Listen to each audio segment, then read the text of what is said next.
Hello hi అండి నమస్తే I am Rama welcome to మా ఊరి మై వ్లాగ్స్. ఈరోజు ఉదయం నుండే ఈ ముగ్గు వేయడంతో ఈ వీడియోని కూడా స్టార్ట్ చేశాను, అదే మీతో షేర్ చేస్తున్నాను. ఈ ముగ్గు అయితే సున్నపు ముగ్గు అయితే కాదు, మామూలుగా నేను బియ్యంతో చేసుకున్న పిండి ముగ్గురాళ్ళు. బాగుంటుంది దీంతో ముగ్గు వేయడం కూడా.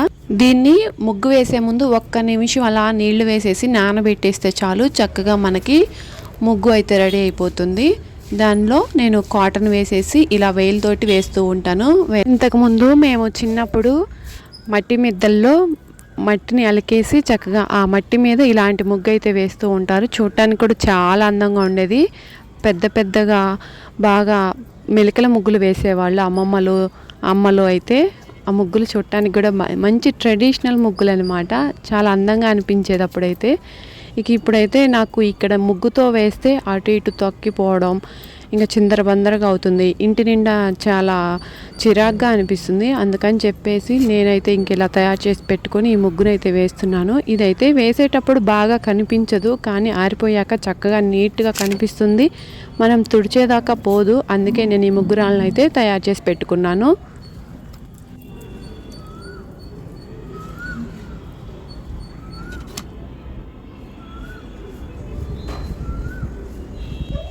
ఇక్కడైతే నాకు బండలు తెల్లగానే ఉంటాయి, ముగ్గు కూడా తొందరగా బాగా కనిపించదు కంటికి. కానీ నేను ముగ్గు అయితే ప్రతిరోజు వేసుకుంటాను. ముగ్గు ఇంటి ముందు ఉంటే మంచిది కదా, అందుకని చెప్పేసి.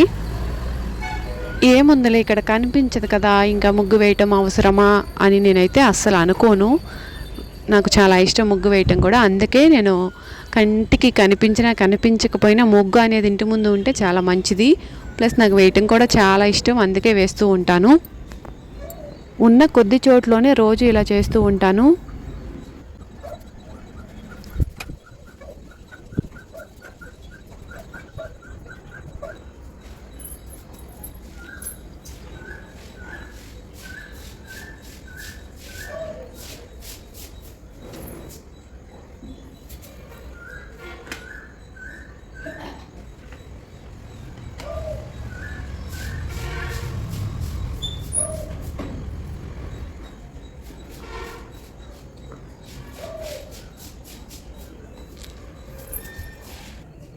ఇక ముగ్గు పని అయితే పూర్తి చేసేసి బట్టలు ఉతకాల్సి ఉంటే వాటినన్నిటిని ఇలా మిషన్లో అయితే వేసేసాను. ఈరోజు సెలవు, పిల్లలైతే ఇంకా నిద్ర లేవలేదు. ఇంటిని మొత్తాన్ని అయితే శుభ్రం చేసేసాను. ఇక నాతో పాటు మీరు కూడా రండి, వంటగదిలోకి వెళ్దాం.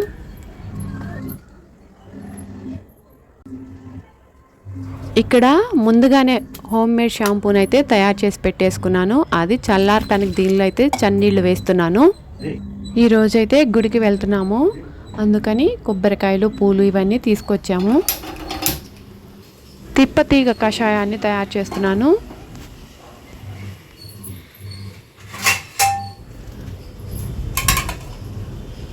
రాత్రిపూటే దోసపిండి వేసుకొని పొంగిపోతుంది కదా అని ఒక గిన్నెలో ఇలా పెట్టేశాను, అయినా పొంగిపోయింది.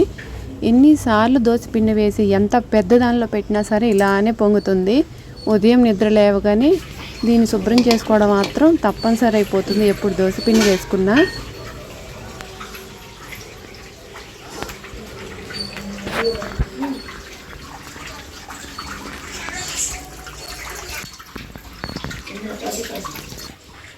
మళ్ళీ ఇంకొక గిన్నెలోకి వేరేగా తీసుకొని కొద్దిగా ఫ్రిడ్జ్లో పెట్టేసుకొని ఇప్పుడు అవసరం మేరకు కొద్దిగా బయట ఉంచేసి ఇలా శుభ్రం చేసి పెట్టేశాను. ఇంతలో ఈ కషాయం కూడా కాగిపోయాయి.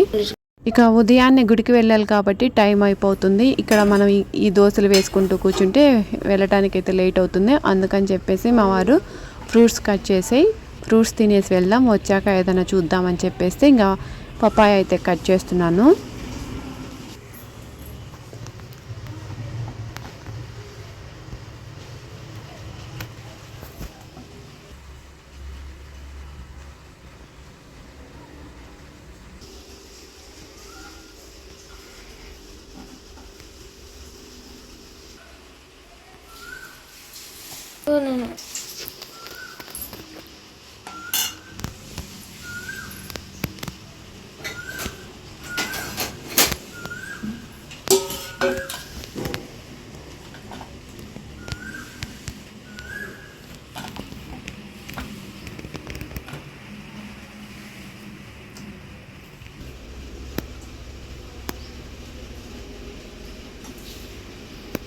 పక్కన కాచిన కషాయాన్ని కూడా చల్లారబెట్టేశాను.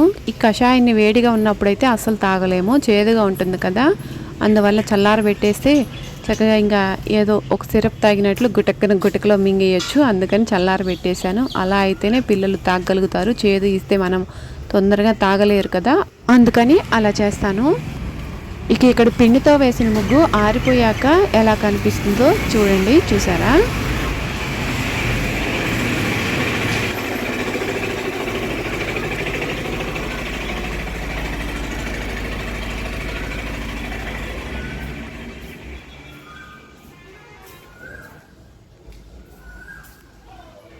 ఇక బట్టల పని కూడా అయిపోయింది. వీటిని ఆరబెట్టేసుకోవాలి.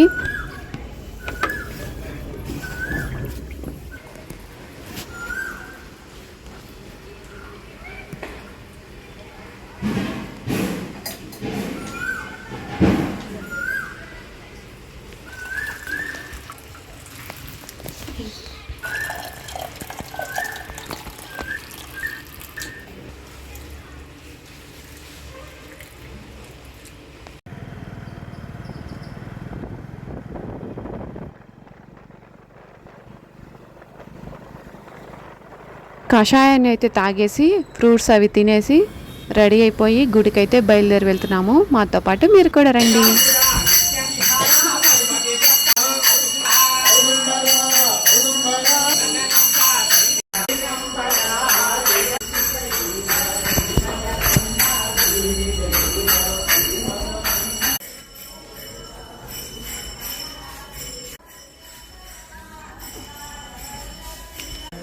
సాయిబాబా గుడికైతే వచ్చాము. ఇక్కడ ప్రదక్షిణాలు చేసేటప్పుడు గుర్తుండడం కోసం ఇలాంటి స్లిప్లు అయితే తీసుకొని మనము ఎన్ని ప్రదక్షిణాలు చేస్తున్నామో టిక్ అయితే పెట్టేసుకొని చక్కగా మళ్ళీ ఆ పేపర్లో ఓం సాయిరామ్ అని రాసుకొని దాని వెనక ఏమి కోరుకుంటున్నామో అది కూడా ఎవరికి కనిపించకుండా రాసేసుకొని ఇలా మడత పెట్టేసుకోవాలి.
రాసుకున్నావు దీంట్లో మరి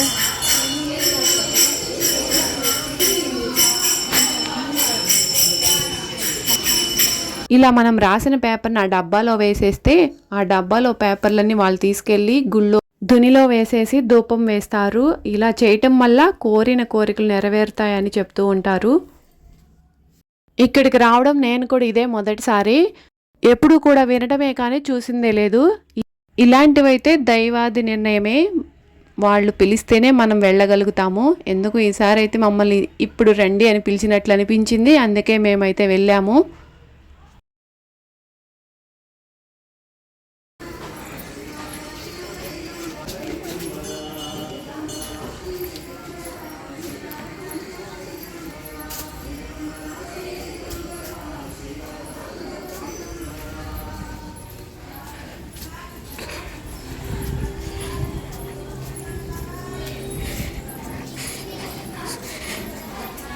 నాతో పాటు మీరు కూడా రండి, బాబా గారి దర్శనం అయితే చేసుకుందాం. ఇక్కడ బాబా గారి స్తూపం అయితే 153 అడుగుల ఎత్తులో ఉంటుంది. మనం చాలా దూరంలో ఉండి చూసినా కానీ స్తూపం బాగా ఎత్తుగా బాగా కనిపిస్తూ ఉంటుంది. ఆ స్తూపం దగ్గర గురు దత్తాత్రేయ స్వామి వారు ఉంటారు. ఆయన చుట్టూనే ప్రదక్షిణాలు చేసేసుకుని ఆయన దగ్గర ఆ మొక్కులు మొక్కేసి ఆ డబ్బాలో వేసేసుకుని ఆ స్లిప్పులన్నీ ఇక్కడ బాబా గారిని అయితే దర్శనం చేసుకోవడానికి రావాలి.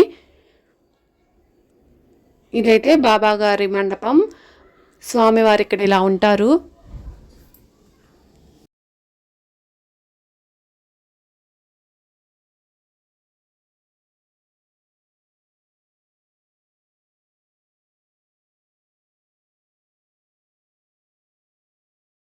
బాబా గారికి అయితే మోకరించి మనం దండం అయితే పెట్టేసుకొని ఇక్కడ కొబ్బరికాయని ఇస్తే బాబా గారికి తాగించి మనకి బయట కొట్టుకోమని ఇస్తారు. మనం కొబ్బరికాయనైతే బయట కొట్టేసి మళ్ళీ తీసుకొని బాబా దగ్గరికి వస్తే అక్కడ తీర్థం అది ఇచ్చేసి మనల్ని షటారు అది పెట్టి ఇస్తారు. గోత్రనామాలు అవి చదువుతారు ఇక్కడ.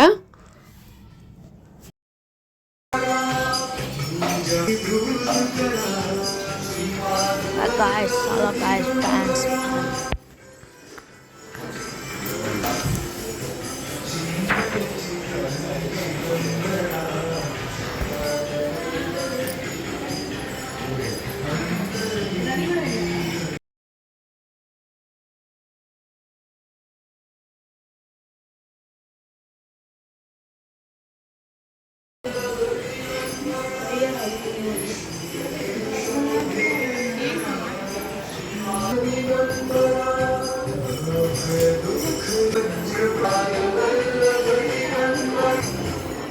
దర్శనం అయితే అయిపోయింది. మాకు కూడా చాలా బాగా జరిగింది. ఇక్కడ బయట అయితే ఇక తీర్థ ప్రసాదాలు ఇస్తూ ఉంటారు.